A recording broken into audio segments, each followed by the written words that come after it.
What are you still doing here, old man? I'm gonna fuck you up.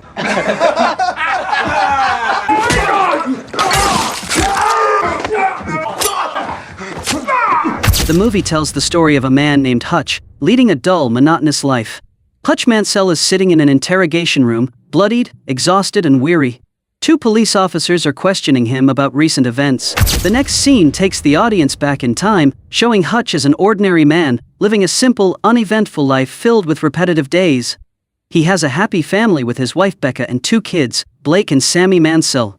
Hutch's life moves along in quiet routine, with nothing remarkable, until everything changes. At home, Hutch faces a lack of respect from his family, with the exception of his daughter, Sammy, who still looks up to him. This lack of respect stems from Hutch's modest income, his unremarkable job, and an overall lack of anything impressive about him. Every time he comes home, he doesn't feel any joy or appreciation waiting for him. Though Hutch always does his best to be a good husband and father, the constant disregard and low regard from his family have gradually taken a toll.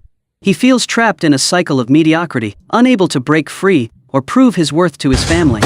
One night, as Hutch was sleeping, he suddenly woke up to a strange noise. Realizing there was an intruder in the house, he quickly got out of bed to investigate. Suddenly, a burglar pointed a gun at him. Just then, Hutch's older son, Blake, managed to grab one of the robbers. However, Hutch told his son to let the man go, Let him go, son. allowing the thieves to escape. Before leaving, one of them slapped Blake hard across the face, leaving Hutch deeply disappointed. This incident only reinforced the idea that Hutch was a failure. Becca and Blake were also disappointed, What the fuck, Dad? viewing Hutch as weak and timid, unable to protect his family in a moment of danger. Hutch's inability to handle the burglary the previous night quickly became the talk of the town where he lived and worked. People around him mocked him constantly, openly criticizing Hutch for being too weak and timid, letting the burglars escape after hurting Blake. Charlie, Hutch's brother-in-law, also made his disappointment clear. Frustrated, Charlie handed Hutch a gun, advising him to use it to protect his family. Hutch then met with Eddie, his father-in-law, to discuss the plan to buy out the company. However, Eddie wasn't completely satisfied with the price Hutch offered and asked him to adjust it to a more reasonable rate. Feeling downcast and under pressure from those around him, Hutch reached out to his foster brother, Harry, using the radio hidden in his office. Hutch recounted the break-in from the previous night, explaining to Harry that he had intentionally held back from fighting back, understanding that the burglars were desperate and had been forced into such actions. With just a glance, Hutch quickly realized that the pair who broke into his house the previous night were likely a desperate couple, possibly struggling with financial issues or urgent needs. So this became even clearer as they only took a small amount of cash and used an unloaded handgun. For this reason, Hutch chose not to resist and let them take the small amount of money in the house. After work, Hutch took some time to visit his father David, who was living in a nursing home. When he returned home, Hutch stood for a moment at the door, watching his wife and two children through the window, deep in thought. Becca and Blake, still angry at his perceived cowardice, immediately ignored him when he walked in and tried to greet them. However, his daughter Sammy approached him, asking for his help to find her favorite cat-shaped bracelet, which she suspected the thieves might have taken the previous night. Without saying a word, Hutch hurried to the nursing home to see his father, borrowed his old rifle, and launched into a pursuit of the thieves, guided by a tattoo he'd spotted on one of their wrists. He quickly sketched the tattoo and visited several tattoo parlors. When he walked into one shop, he drew curious stares from everyone around him. However, a man in the shop approached him and expressed gratitude. This shift in attitude led the other customers to look at Hutch with newfound respect. Finally, Hutch tracked down the thieves' address. He went there, threatening them and then demanding they return his daughter's cat-shaped bracelet. However, just as he was about to take action, he heard a child crying and realized the thieves had a sick child in the house. Guilt washed over him, and he left, frustrated, even banging his head against the wall in self-reproach. So on his way home, he took a bus, only for a group of drunk thugs to get on and start harassing the passengers. Feeling the need to release his anger, Hutch asked the driver to stop the bus, then immediately charged at the group of thugs, driven by the urge to protect a young woman from harassment.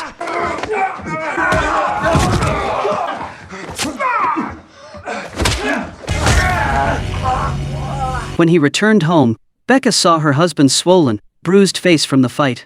She gently tended to his bruises, staying by his side until he drifted off to sleep. In that quiet moment, Hutch realized he hadn't truly connected with his family since the break-in, and resolved to find a way to reconnect with them. The next scene shifts to Yulian Kuznetsov, a Russian crime boss, enjoying a party at a nightclub.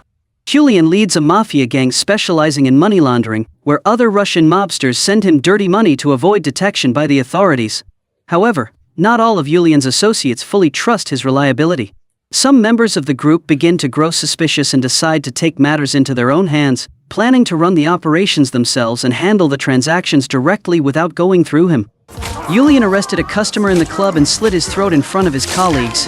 He does this to assert his power and danger, wanting to prove that anyone who dares to confront him will face serious consequences. After this action ended, Yulian received a call informing him that his younger brother Teddy was in a coma at the hospital, having been brutally attacked by a man.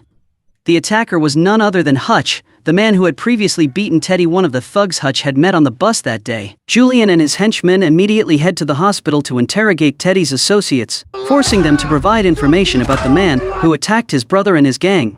One of the thugs steals Hutche's business card and hands it over to Yulian. The next morning, while Hutche is having breakfast with his family, he receives a call from Harry, who warns him about the bus attack from the previous night. But one of the victims in the incident turns out to be the brother of a dangerous crime boss. Harry then persuades Hutche to meet with the barber to learn more about this criminal, who is believed to be running a notorious Russian crime syndicate. When meeting with the barber, Hutche gathers important information about Yulian Kuznetsov and his shady activities in the criminal underworld. Hutche shows no regret for his actions and is prepared to face any risks. Meanwhile, Yulian enlists the help of a source to track down Hutche, relying only on the business card he obtained. To his surprise, all the information about Hutche reveals a brutal past, with undeniable accomplishments in his missions. Reports describe Hutche as a man who never fails, and always completes his objectives with extreme decisiveness and ruthlessness. After gathering the information, she immediately reported to Detective Yulian and decided to withdraw from the case out of concern for her own safety. That night, in retaliation for Hutche having beaten his brother, Yulian sent a special forces team led by his close associate Pavel to capture Hutche at his home. Realizing danger was imminent, Hutche quickly ushered his family down to the basement, instructing them to stay calm and not to call 911. When Yulian's henchmen stormed the house, Hutche wasted no time, brutally attacking and taking down most of them. However, Pavel unexpectedly struck from behind, using a stun gun to knock him unconscious and capture him. Despite being tied up and imprisoned, Hutche remained unfazed. He slowly regained his composure and searched for a way to escape the cuffs. Upon discovering a fire extinguisher in the trunk of the car, Hutche quickly used it to blind the driver, causing the vehicle to lose control and crash into a ravine, resulting in the deaths of Pavel and the remaining henchmen. When Hutche returned home, he led his family out of the basement. They were shocked by the chaotic scene inside, with bodies scattered everywhere, and the house in ruins. Before taking his wife and children to safety, Hutche reassured his wife that he would take care of everything quickly and asked her to stay with the kid.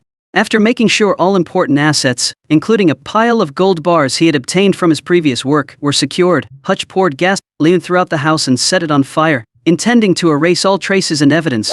On the other hand, Yulian not only mobilized his henchmen to attack Hutche and his family at their home, but he also sent his two best assassins to kill David, Hutche's father, at the nursing home. However, old David surprised everyone by easily defeating the two hitmen, proving that he still had strength and agility.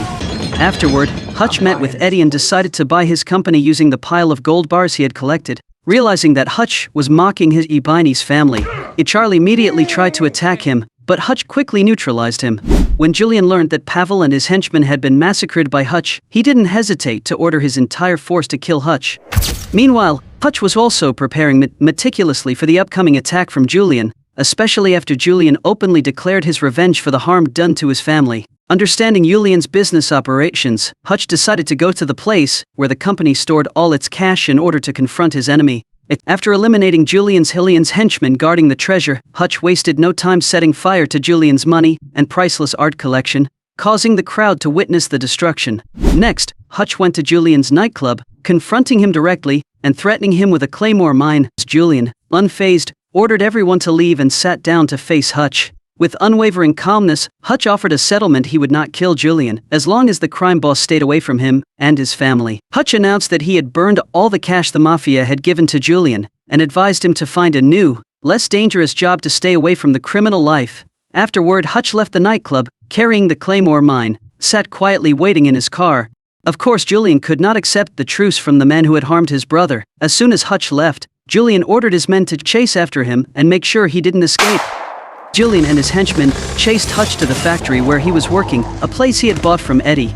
However, the unexpected happened when David and Harry appeared, ready to support Hutch in the tough battle. The two of them teamed up to eliminate the gangsters using advanced weapons and deadly traps that Hutch had set up in advance.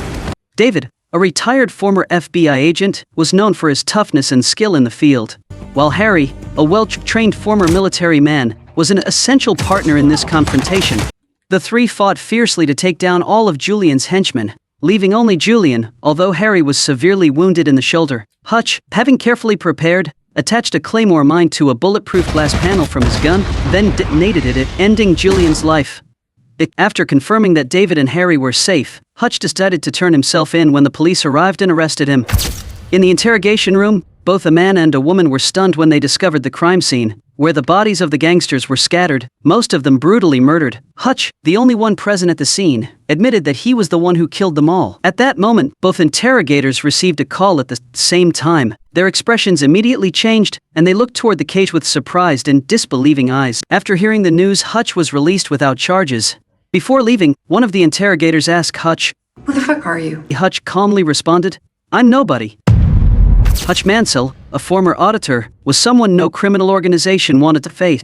In reality, he was a skilled assassin, trusted by intelligence agencies. During a special mission, Hutch made the decision to spare the life of one of his targets. A year later, he found that man, now living happily with a new family. The sight moved Hutch, and although he didn't say it out loud, deep down he longed for a life like that. Deciding to retire, Hutch chose to leave behind the world of crime, even though it was completely against the wishes of his superiors. 3 months later, while Hutch and Becca were looking for a new house, he unexpectedly received a mysterious phone call informing him that his services were still needed. In a dramatic mid-credit scene, Harry and David are driving an RV loaded with weapons, heading toward an unknown location. Will Hutch Mansell return his assassin work? And will he ever reveal his true identity to his family? Although it's unclear whether there will be a sequel, one thing is certain: this movie is packed with thrilling action scenes, rivaling the John Wick series.